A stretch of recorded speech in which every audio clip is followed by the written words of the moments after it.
இப்ப வளைகுடா இடத்துல நடக்கிற ஈரான் சம்பந்தப்பட்ட போர் காரணமா இதனால உலகமே கொஞ்சம் பதட்டமா தான் இருக்கு. இதுல முக்கியமான விஷயம் என்னன்னா, ஸ்டேட் ஆஃப் ஹார்மூஸ் அப்படிங்கிற ஒரு முக்கியமான பகுதி இருக்கு. உலகத்துல வரும் எண்ணெயில இந்த பாதை வழியில தான் எல்லாமே போகுது. இது ஈரான் கட்டுப்பாட்டுக்குள்ள போயிட்டனால எரிவாயு சப்ளை நமக்கு ரொம்பவே பாதிக்கப்பட்டிருக்கு. அதன் பிறகு என்ன ஆகுது, கச்சா விலை ராக்கெட் வேகத்துல ஏறுது. இதுல சில கணிப்புகள் பார்த்தீங்கன்னா ஒரு பேரலு 125 $150 வரைக்கும் போகலான்னு சொல்றாங்க.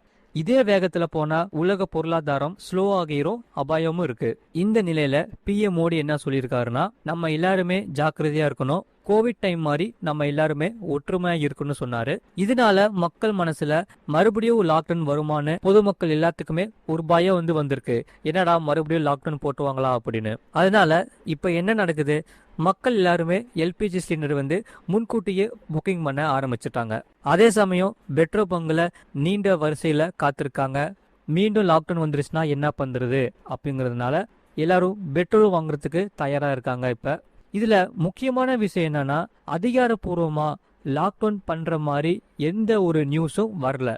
இந்தியால நம்ம 80% மேல எண்ணெயை இம்போர்ட் பண்றோம்.